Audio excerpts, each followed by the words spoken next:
Sinubukan ni Ilpyo na labanan si Jugok ngunit nang matatamaan na ni Jugok si Ilpyo ay inatake naman ni Taek si Jugok. Dito na rin iniluwa ni Jugok si Hyungdan at muli siyang nagwala. Nang mahihigop na ni Jugok sila Sunga at Hwanbak ay nagising naman si Hyungdan at sinusubukan na pakalmayan si Jugok. Dito na umatake si Taek kay Jugok gamit ang charyok nito at napakawalan sila Sunga at Hwanbak. Ngunit kasabay ng atake ni Taek kay Jugok ay nadamay naman ang braso ni Hwanbak at binti ni Sunga. Sa galit ni Ilpyo ay kaagad niyang inatake si Taek at naglaban silang dalawa. Bumalik naman si Manjin at nagpakawala ng maraming nilalang mula sa kalangitan. Dito na idineklara ni Mujin ang pagtatapos ng paligsahan na God of High School. Kasabay ng mga nilalang na lumabas ay may malaking nilalang din ang lumabas dito at naging estatwa na tinatawag ni Manjin na God. Habang nilalabanan ng mga commissioner ang mga malilit na nilalang na pinalabas ni Manjin ay pinipigilan naman ni Mujin ang pabagsak na God umano ni Manjin at dito na din lumabas ng gusali sila Mori. Habang binubugbog ni Ilpyo si Taek ay nagkaroon ng pagkakataon si Taek na atikihin sa likod si Ilpyo. Nagawa ni Taek na matanggal sa katawan ni Ilpyo ang susi na pinag-aagawan nila. Kukunin na sana ito ni Taek nang maaga ito ng alagad ni Manjin at dumating din si Holyang at Bongchim para agawin ito. Nang makuha ito ni Manjin ay inatake naman siya ni Mori. Bumukas naman ang estatwa na pinipigilan ni Mujin at sumali na din sa labanan ang gobyerno ng bansa at nagpakawala ng mga missiles patungo sa kinaroroonan nila Mujin.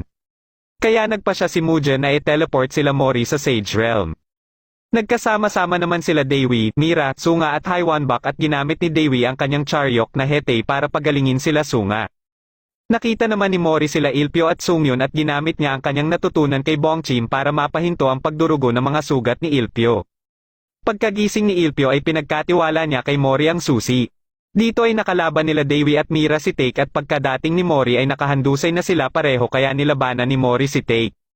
Patuloy pa rin ang labanan ng grupo nila Mujin at Manjin ngunit dumating na sa kanyang limitasyon si Mujin.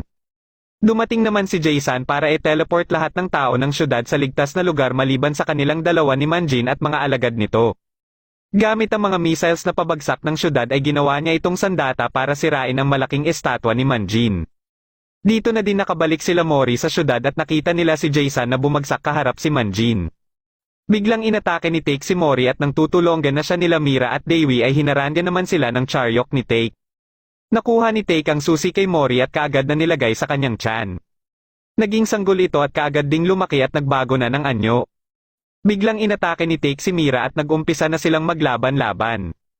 Nang matamaan si Mori ng atake ng charyok ni Taek ay tinulungan siya ni Mira. Inatake naman sila ni Taek at sinangga ito ni Dewi. Dito na naalala ni Mori ang totoo niyang katauhan bilang Sun Wukong o Monkey King kasabay nito ang pagdating ng sandata niyang Nayoibo. Dito na din napagtanto ni Manjin kung bakit natalo ni Mori si Ilpyo na siyang may hawak ng susi. Kagad silang naglaban ni Taek at sa una ay halos magkapantay lang sila ng lakas. Nang matamaan si Taek ng Nayoibo ay paulit-ulit na siyang sinuntok ni Mori. Ginamit na din ni Mori ang Kintown at paulit-ulit na binagsakan ng kidlat si Taek hanggang sa bumagsak ito. Kagad namang dumating ang mga kasamahan ni Manjin para makatakas si Manjin sa lugar. Muling bumangon si Taek na naging halimaw at kaagad silang inatake. Dumating naman si Ilpyo at sama-sama nilang nilabanan si Taek. Ginamit ni Mori ang kanyang Imperial Divine Dragon Fang. Sa tulong ng kapangyarihan ni Jugok ay naging bato ang halimaw dahilan para mawasak kaagad ito kasunod ng isa pang atake ni Mori. Unti-unting kinakain si Taek ng kanyang charyok hanggang sa maglaho na lang siya. Naligaw naman si Mabora sa lugar ng isang miyembro ng The Six na si Angnyeyo dahilan para ito magising kaya dinala niya si Mabora sa kinaroroonan nila Mori. Idineklara niyang panalo sa paligsahan ng grupo nila Mori at siya din ang tutupad sa magiging hiling nila Mori bilang gantimpala ng paligsahan. Gusto sana ni Mori na mailigtas si Jin Taejin ngunit naisip niya ang ibang nasaktan sa labanan. Dahil wala nang iba pang mahihiling sila Mira at Dewi ay hiniling na lang ni Mori na pagalingin ang mga nasaktan sa labanan. Katapos matupad ni Angnyeyo ang kahilingan ni Mori ay nag-anyong bata ito sa dami ng kapangyarihan na nawala sa kanya.